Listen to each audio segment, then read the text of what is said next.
sëriñ si nga xamante ne dañuy am ay taalibe jëmale leen seen bakkan ak seen bànneex nee nañ ñoo jëpp sañu borom won na ko te loolu ba mu amee ku bëgg ku si bëgg am lu leer mën nga dem hôpital kooku daanaka ñaari certificat de décès la am dafa dee ba daanaka 11 heures temps après ci la dekki te fekk nañu defaroon ko certificat médical bañ si toogee après 5 ans ci la deewaat ba ñaari certificat médical la am kooku daanaka woo na télé woo na rajo archive yaa ngi fi dafa woon ba mu dekkee dafa ne woon de jëlee naa ab xibaar ba ñëpp jaaxle naan ko lii nu ba ñëpp faqee ñëw naan diw dafa dekki mu ne dekki naa de waaye de am na ay message yi nga xamante ne fa yàlla laa ko jëlee jëmale ko fa yéen foofu ba nga ko waxee daanaka jajj ñu bëri nga xamante ne dafa nekk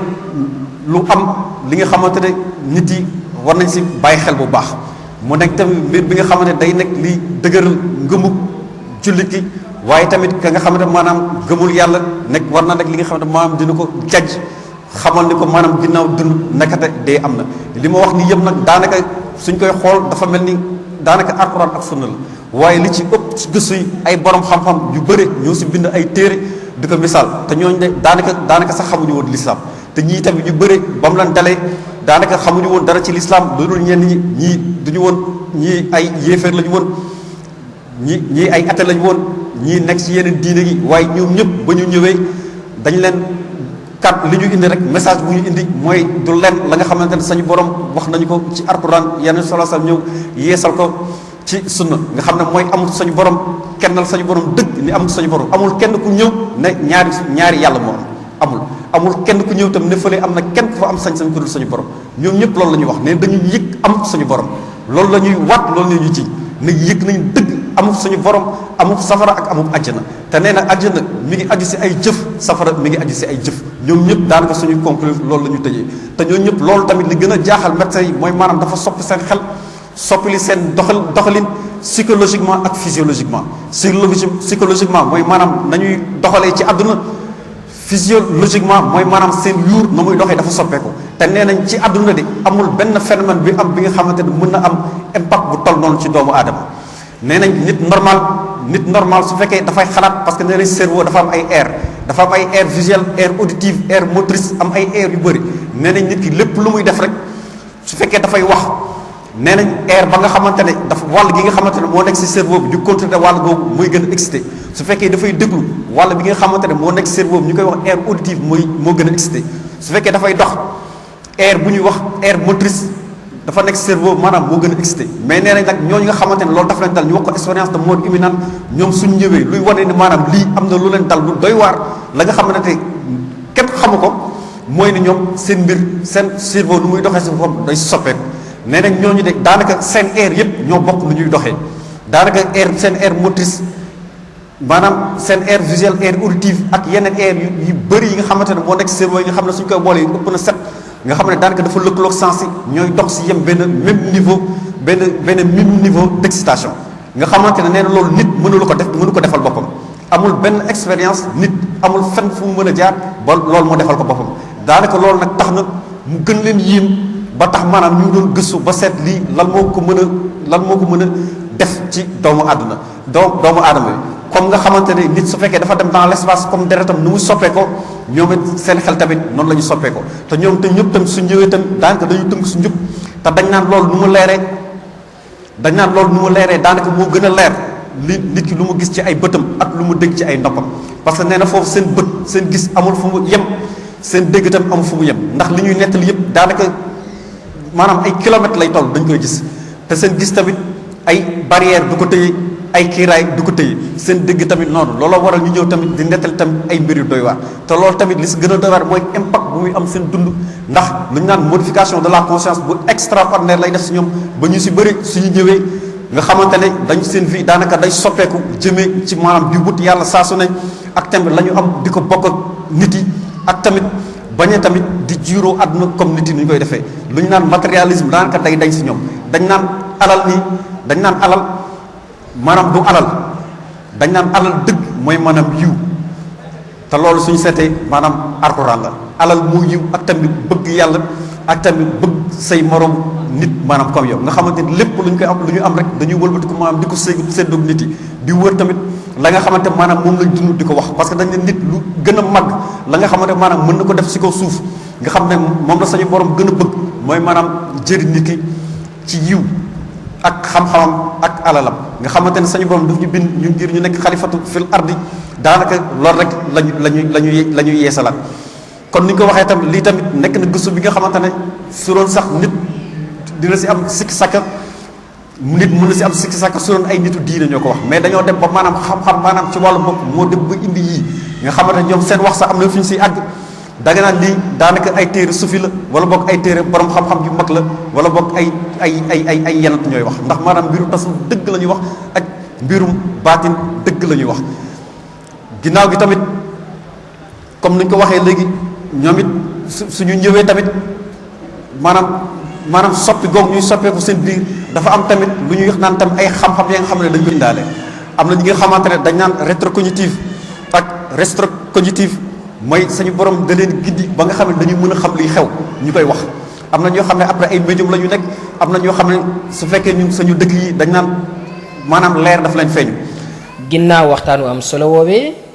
Serigne Fallou Galass Sylla itam jël na fa kàddu ñu ànd ak yéen déglu ko. ñu am yéene leeral tuuti ci am njàngat mu aju ci almuridiya maanaam lan mooy ak murit.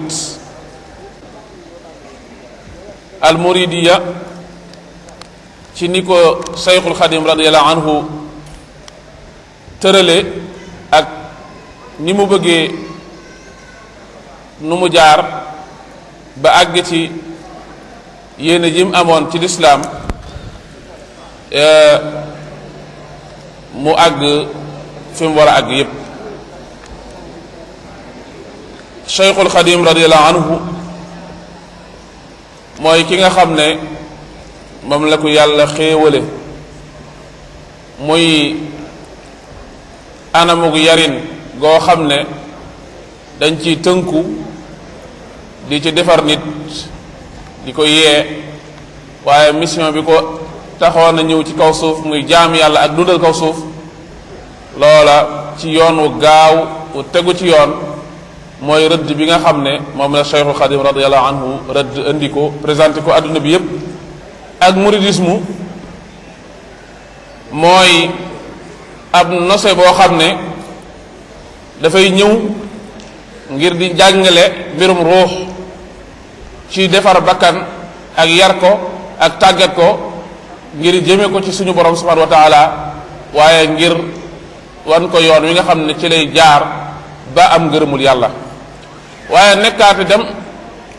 loo xam ne itam dafay lënkaloog dañuy ni yare sa ruux yar sa xel jëmale ko ci yàlla noonu la ñuy tàggate sa yaram tàggat ko ci li taxoon suñu borom indi nit ci kaw suuf muy dundal kaw suuf ñu wan la ci ay yoon ak ay méthodes yu gaaw ci nga mën a représenter li suñu borom bëgg ko wóotu ci kaw suuf muy defaral ko kaw suuf. loolu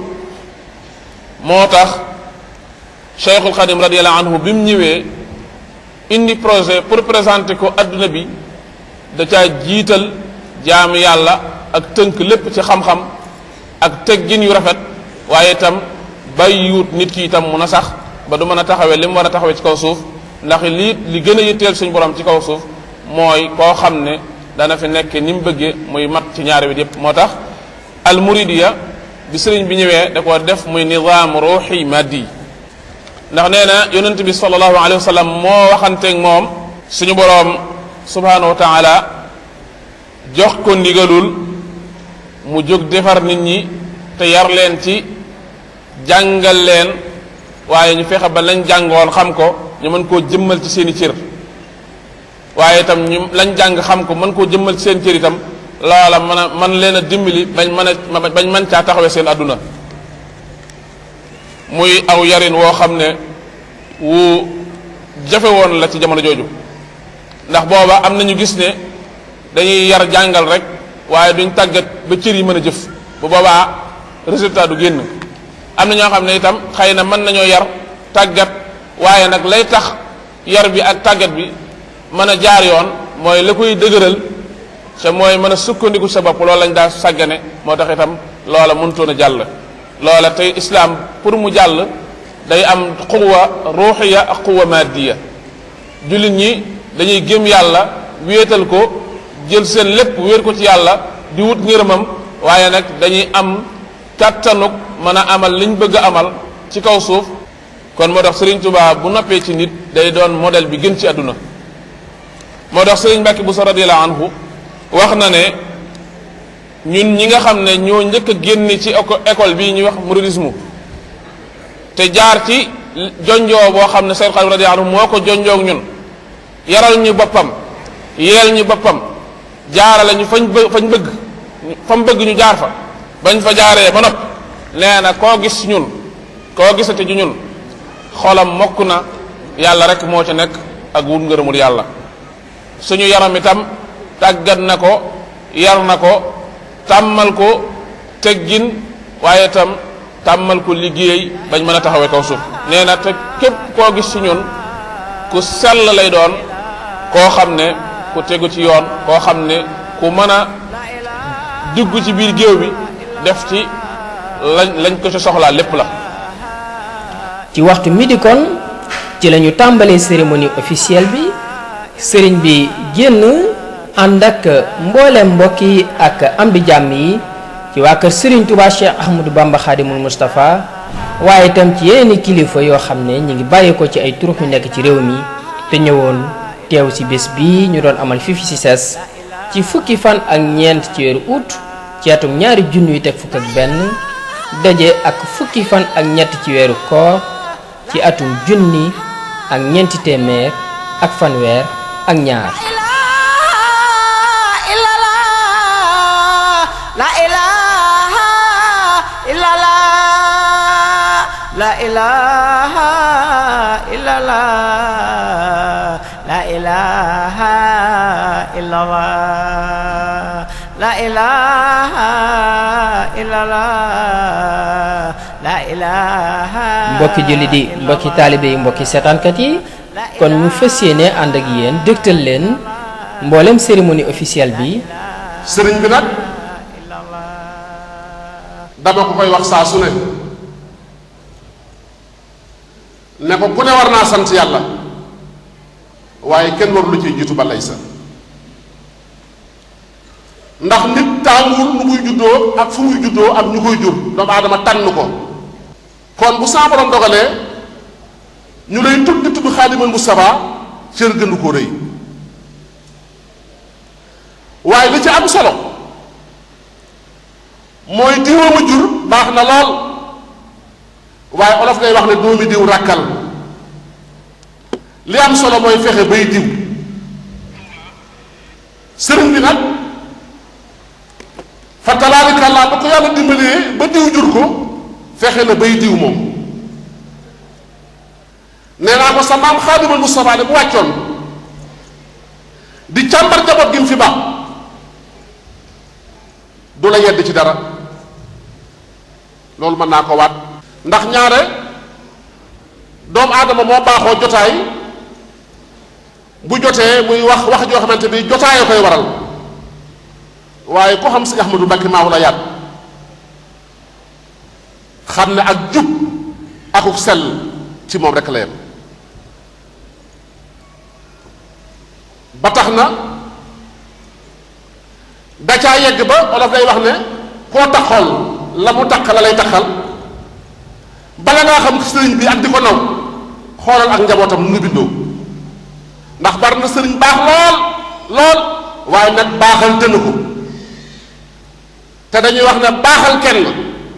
baaxal jenn doomu aadama moo gën adduna ak li ci biiram waaye li ma la mën a waatal mooy ku takkook moom baax nga loolu maa ko seere këram rek laa gis boo duggee góor ñi kuréel jàng alxuraan soo ba tey langi gi gépp jànkat alxuraan lañu mënuma laa wax limi kaamil yi ñuy wàcce tey waaye lu ko góor ñuy defe la ko soxna yay defe ñu lim lu ngeen jàng soxna ñu ne fukki kaamil ak juróom këram képp laa ko gis moo ko feneen loolu lan lay tegtale ni muy def góor lay def jigéen kon doomu aadama yi di ko yitteel waaye dana jaadu waxuma sëñ am di bàyyam waxuma njabootu sëñ Modou Ajara nga xamante bi tarbiya sëñ Bamba ca Touba fukki ak juróom benn sëñ Modou Ajara bokkoon na ca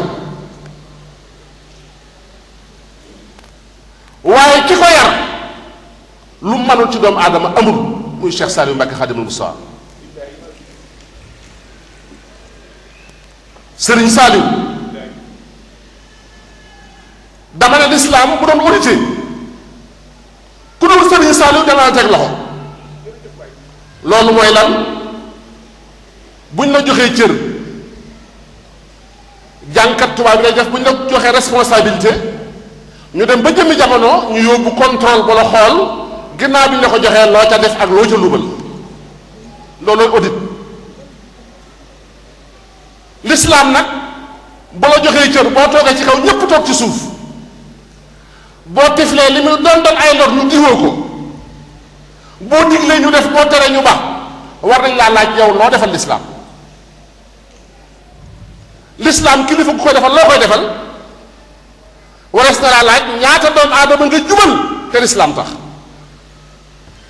warees na laa laaj ñaata daara nga taxawal toj ko te l'islam tax warees na laa laaj ñaata juma ak i jàkk nga liggéey te l'islam tax warees na laa laaj ñaata mokkal alxuraan ci say daara te l'islam tax waaye ñaar fukki junniy dongo yu tere ka mokkal ak a bind ku dul Serigne Saliou du yëkkati sa loxo liggéey ba Serigne Touba moomoon muy ab cëram moom la ko rafaatale jëmma ngoog joo xamante bi ci lislaam ñaaram amu ci Cheikh Saliou Mbacké Khadim Rasoul liggéeyal na yàlla liggéeyal Serigne Bamba loo xamante bi gëmatuma ne liggéey dayati na mel booy xool li mu def ci nit ci defar nit boo geesoo xool ñoom Serigne Saliou Sylla xool Serigne Ahmadou Mbacké Maoul Hayaat ak ñu mel ni ñoom da nga daal di xam lii ma lay wax ci Serigne Saliou Mbacké nu muy def doomu aadama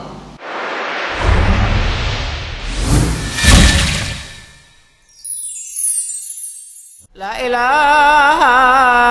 illallah. ñu dégtal leen discours de bienvenue bi nga xam ne Serigne Bounama Mbengue jàng na ko ci turu Serigne Yahya Sy moom miy jëwrinu mbooleem mbokki taalibe yi nga xam ne ñoo aju ci ginnaaw Cheikh Ahmadou Mbacké Maoul Hayaat. Par effet de miroir, nous faisons un chant dans un chant, conformément aux recommandations du sceau des prophètes, qui nous exhorte de remercier la personne par l'entremise de qui les bienfaits de l'Éternel nous sont parvenus. Cet intermédiaire, en l'occurrence, est Cheikh Ahmadou Mbacké Maoul Hayaat, dont l'action salutaire a suscité la renaissance de milliers d'âmes naguère empêtrées dans le bourbier de Satan. Nous étions de plein pied dans cette immense tourbe d'horreur et d'injustice, ce monde de petitesse et de vanité, ce monde où les antivaleurs sont monnaie courante. Dans cette société moderne, où l'habile homme a usurpé la place de l'honnête homme, voire de l'homme de bien, nous étions partis pour devenir les chevaliers de la fatuité, de la déloyauté, de l'ostracisme, de l'hypocrisie, pour arriver à nos fins qui, dit-on à tort, justifient les moyens. Dans une société caractéristique de la déliquescence des valeurs, où celles islamiques sont reléguées à l'arrière-plan, où même ceux qui s'agitent pour l'islam le falsifient et l'interprètent de travers pour satisfaire des intérêts personnels ou partisans, trahissant ainsi l'esprit du texte sacré. Vous nous avez soustraits, sinon nous serions dans la mêlée. Nous étions partis pour être des intellectuels de mauvaise foi, sans objectivité, qui sacrifient la science sur l'autel de nos propres profits. Nous étions partis pour une réussite sociale individualiste qui nous porterait vers la richesse, l'abondance, la concurrence, l'égoïsme, avec comme corollaire la satisfaction de notre penchant charnel comme le jeu, la bombance, le luxe, bref, le plaisir des sens qui nous ferait oublier notre raison d'être sur cette terre, à savoir adorer notre Seigneur. Honorables invités, chers parents sous l'ombre de qui nous avons grandi, et témoins de notre métamorphose totale et rapide dans le droit chemin, la voie agréée par Dieu, nous témoignons sincèrement devant vous notre gratitude à l'endroit de Cheikh Ahmadou Mbacké Maoul Hayat, qui a fait que notre vie soit conforme au Coran et à la Sunna, les moules du mouridisme qui impriment une marque indélébile sur l'âme de l'aspirant. Nous étions malades sans en être conscients. Pourtant, même notre voisinage ne soupçonnait rien, car nous étions sains de corps et d'esprit. Mais notre âme était minée, corrompue, corrodée par des virus tenaces, tels que Satan, le bas monde, les plaisirs, la vie, qui faisaient que nous étions vicieux, vindicatifs, fards, ostensibles, méchants, rancuniers et j'en passe. Cependant, grâce à l'efficacité du médecin et à l'efficience de la cure, nous nous sentons de mieux en mieux. En effet, la Bruyère disait à juste titre: amas d'épithètes, mauvaise louange. Ce sont les faits qui louent. Néanmoins, Mbacké, nous n'avons nullement l'intention de vous louer, car vous n'en avez cure. De plus, nous sommes certains que l'approbation la plus sûre et la moins équivoque est le changement de mœurs et la réformation de ceux qui écoutent. D'ailleurs, en abondant dans ce sens, Cheikh Ahmadou Bamba, le serviteur du prophète, nous enseigne que la véritable reconnaissance s'exprime dans le cœur, par les actions et la langue. En réalité, Mbacké, vous nous avez appris à exécuter les actes de dévotion uniquement pour la face d'Allah subhanahu wa ta'ala. Vous nous avez appris la recherche de la connaissance et sa pratique dans la sincérité et la pureté du dogme. Vous nous avez appris à nous préserver et à préserver nos membres dont la déviance d'un seul mène à la gêne. Que Dieu nous en préserve. Vous nous avez appris la lecture du Coran, la meilleure dévotion selon le prophète. Vous nous avez dessillé, averti et ouvert le cœur qui ne frémit désormais que pour le Coran et les odes de Cheikh Ahmadou Bamba. Vous nous avez enseigné à avoir continuellement la mort à l'esprit. Mbacké, vous nous donnez des épouses et des épouses chastes, dévots et responsables, mais aussi vous baptisez les enfants issus de ces unions. Vous priez pour les nôtres qui ont rendu l'âme en les accompagnant jusqu'à leur dernière demeure. Vous nous éduquez, nous et nos épouses, et vous éduquez nos enfants dans vos daras. Vous les habillez, soignez et nourrissez de vos frais. Vous nous cherchez des habitations dans ce Dakar où logements et terrains ne sont pas à la portée de toutes les bourses. Vous nous enseignez les écrits authentiques de Cheikh Ahmadou Bamba par le biais de vos sermons dominicaux. Et à toutes les occasions, vous avez orienté et canalisé nos efforts vers les activités religieuses aux grandes dames de celles socio-culturelles qui nous occupaient et consumaient notre jeunesse en vain. Enfin, vous construisez des édifices religieux pour la science et les actes de dévotion et vous nous y associez. Vous organisez des journées de consultation gratuites et vous nous en faites profiter. Vous sillonnez le Sénégal pour propager l'islam authentique. Par le canal du site maoulhayat.com, plus d'un à travers la France, l'Italie, le Japon et les États-Unis vous prêtent serment d'allégeance pour avoir seulement entendu vos sermons. Vous œuvrez pour l'autosuffisance alimentaire avec des exploitations rizicoles et maraîchères. Vous n'investissez pas seulement votre personne et vos biens pour le rayonnement de l'islam et la revivification des enseignements de Cheikh Ahmadou Bamba, mais vous mettez en gage votre vie. Vous nous fascinez non pas par votre illustre nom et le geste tant élogieux de vos aïeux, mais par votre mérite personnel, car aucun de nous n'a prêté serment d'allégeance par héritage. Vous nous avez conquis parce que vous œuvrez pour notre agrément ici-bas et à l'au-delà auprès du Seigneur. Autrement dit, vous vous préoccupez de notre réussite actuelle, mais aussi et surtout de notre salut futur. Sachez, par conséquent, que nous ne vous épargnerons rien pour la réussite de votre mission sur nous et la Oumma tout entière. Honorables invités, chers parents, que de fois sur cette scène, une personne qui œuvre pour son propre compte a chanté les louanges d'un spectateur en l'indexant et que ce dernier se dépouilla de tous ses bijoux, séance tenante, lui offrit voiture, villa, chèque, billets de banque, fièrement sous le témoignage de la presse. Si une telle personne a fait un placement rentable à l'endroit de son laudateur, nous qui donnons à Dieu, que devons-nous faire? Doit-elle être plus reconnaissante, plus généreuse, plus digne que nous? Nous terminons cette allocution pour dire que nous ne sommes pas des moutons de panurge, mais notre bon sens, notre dignité, nous recommande de suivre Cheikh Ahmadou Mbacké Ma'ul Hayat, le sel de notre vie, et de l'aimer dans la raison de notre folie. D'ailleurs, nous savons depuis Foucault que l'homme peut toujours être fou. La pensée, que si l'homme peut toujours être fou, la pensée, comme exercice de la souveraineté, ne peut être insensée. Le prophète Mohammed, paix et salut sur lui, et son serviteur Cheikh Ahmadou Bamba en sont des illustrations. ginnaaw si ki loolu am na dénkaane bu am solo boo xam ne mi ngi bàyyeekoo ci Cheikh Ahmadou Mbacké Ma'ul Hayat ñu jàng ko ci kàllaamay nasaraan jàng ko itam ci kàllaamay anglais rawatina ci mbokk yi nga xam ne ñoo nekk bitim réew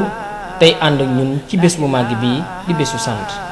Nous venons par cette présente faire un rappel, car le rappel est toujours profitable pour le croyant. Que chacun d'entre nous se soumette entièrement à notre Seigneur. Nous devons suivre ses recommandations, nous détourner de ses interdits et agréer tous ses décrets. Retournons vers Dieu avant notre retour, sans retour et sans détour. Sachons que cette vie terrestre est très éphémère et que la mort est imminente et nous guette à tout instant, à tout moment et en tout lieu. Sachons que la vie à l'au-delà est éternelle. Tous ces signes avant-coureurs nous sont parvenus. Sachons également que la punition de Dieu est terrible, une terreur indescriptible pour ceux qui s'adonnaient à leur plaisir de leur vivant. Que chacun de nous est constamment à l'esprit le jour où il quittera définitivement ce bas monde, tournant dos à ses enfants, à ses épouses, à tous ses biens,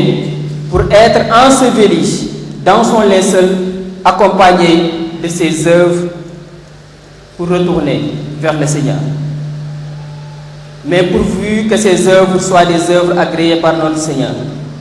Donc, efforçons-nous dans la droiture, dans la dévotion et dans la constance. Soyons modestes, aimables, compatissants, généreux, bienfaisants, bref, ayons les nobles caractères agréés par le Tout-Puissant. Certes, la bonne fin appartient à celui qui s'astreint dans la droiture. Assalamu alaikum wa rahmatullahi ta'ala wa barakatuh. Bismillahir Rahmanir Rahim. In the name of Allah, the most gracious, the most merciful. Wassalatu wassalamu ala man nabiyya ba'da. Peace and blessings of Allah be upon Prophet Muhammad. Dear Muslim fellows, we come here today to remind you, for our Lord said that